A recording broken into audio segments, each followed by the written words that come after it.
my word, it's a great big hairless swine.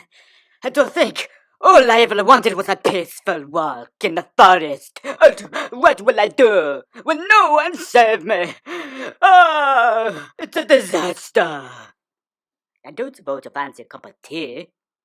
Oh, I don't mind if I do, thank you. So, the Yeti is this huge hairy thing that lives in the forests of the Americas, right? And it's huge, and, just lives in the woods, and it's covered in fur, and are you trying to tell me, as popular as this creature is, that no one has ever found it, or recovered any concrete evidence that it exists? Seriously, honestly. I mean, it just seems so far-fetched to me. I mean, I do enjoy the stories. I do like reading about the Yeti. I like watching documentaries about it. I do find it fascinating. I think it would be great if we did find something strange out there, but after all these years, I mean, these legends are hundreds of years old. The legends of the Sasquatch and the Bigfoot, I mean, they go on forever and ever and ever. I mean, some people might say, well, that justifies its existence, but I say no! No, not at all!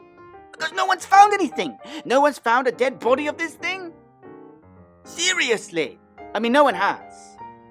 I mean, there are some people that say, oh, they have seen it, but where is it? I mean, come on!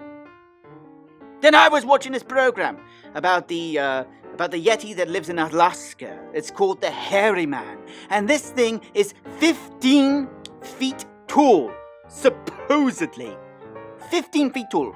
And it's fearsome and territorial, and it will attack people that enter its domain. And it's 15 feet. Let's just focus on that. Let's focus on the size of this thing. It's 15 feet tall. That is big. That is one big mother. Right? Let's be honest. Now this must be one talented, hairy bastard. Let's all agree on that. If it can hide away in the forest and no one can find it.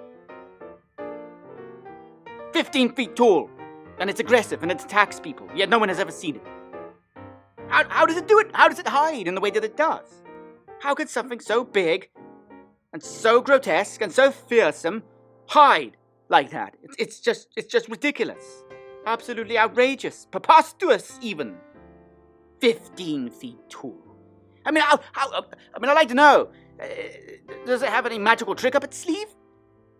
I heard one survivor who saw this creature say that it can carry out hypnosis on its victims to make them forget that it exists. Seriously, I mean, I've never heard anything like it. I mean, if this creature has all these magical powers, then why doesn't it just take over the world? This thing is ostensibly a great big hairy monkey, and yet it can hypnotize people. I mean, let's be honest, if you see a 15-foot hairy bastard, you're not going to stand there to look at its marvelous gaze. You're going to run, and you're going to run fast, and you're going to try to put at least a good 100 miles between you and it.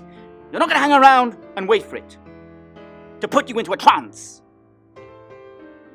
It's just absolutely unbelievable that this thing is able to hide and chill out in the forests of Alaska, and the wind and the snow, and no one's ever seen it, no one's ever found its dead body. And it doesn't leave behind any signs of its existence. It doesn't frighten off any other animals. There's a chance. Do you think there's a chance that it could be a bear? You were attacked by a great big hairy thing. Could it possibly be a bear? Because there are plenty of bears around in that region of the earth. I mean, my God, it could be any. I mean, even if it was a gorilla that had escaped from the zoo, as outrageous as that sounds, that's more feasible than a 15-foot hairy man that's just hung around for thousands of years and no one's ever seen it. And it just chills out in the world. What does it do all day? Okay, no one sees this thing, though it does attack every now and then. But generally, no one sees it. What does it do all day? I mean, come on.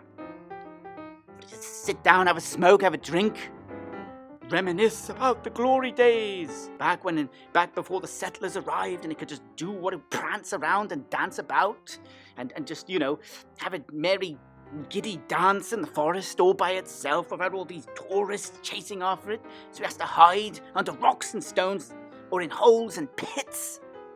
Apparently this thing does build pits, and it has a relative somewhere else in America called the Grassman, who builds these these wooden dens and yet no one ever catches it in the act.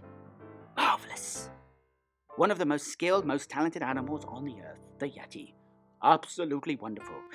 Oh, but still, if you want to believe that it exists, then that's great. More power to you. I mean, my friend, Professor Twaddletwat, believes it exists, and he even professes to have seen it. So I think I'll hand you over to him, my very good friend, Professor Twaddletwat. Take the screen, my dear friend. The show is now yours. Tell us your story of the time you met the Yeti. I used to live in the northern territories of Siberia, and the locals used to talk about a great big shaggy man who used to live in the mountains, in the wild, a huge beast of a man, 8-foot tall monster covered in bestial fur, and he smelt of moss and seaweed, and was a foul-smelling man. So I was posted in a laboratory of the northern steppes of Russia, and I heard all the legends of this great giant man, and I was scared and I was afraid. There were times when I would be sat at my desk hard at work, and I could hear outside somewhere in the hills a strange sound. It went like this.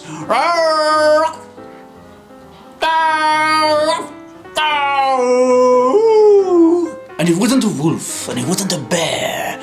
No, I know the sounds of wolves and bears, for I grew up with such creatures.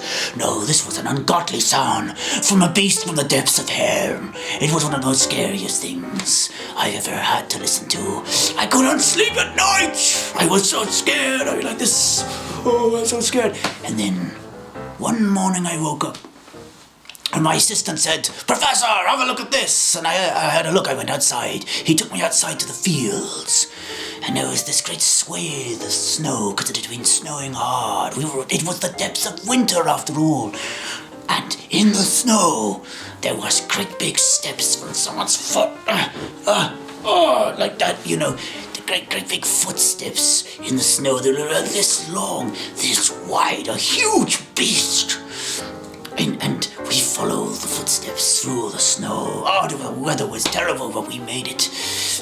We made it through. And just beyond the snow-covered hedges, we saw it. A man, 8 foot tall, covered,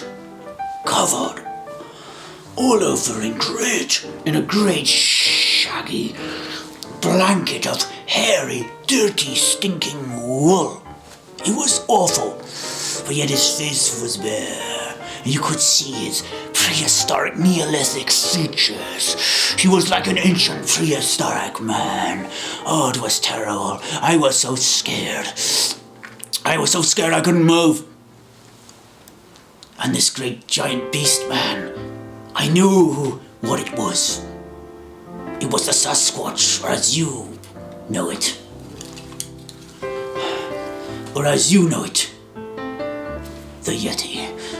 I was the Yeti, and the Yeti came right up to me until he was this close to my face, and looking at me right in my eyes, he said to me, it said to me in its own evil language, it said,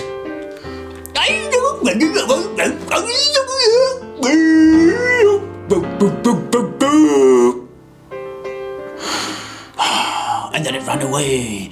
And I never saw it again. It was the scariest moment of my life. It was so terrifying. I conveniently forgot to bring my camera with me, so I couldn't take any photographs of it, But I did see it. I saw the Yeti. What do you mean you don't believe me? Right, that's it. Yeah. I was able to collect a sample of the creature's fur, and I took it back to the laboratory to study its DNA.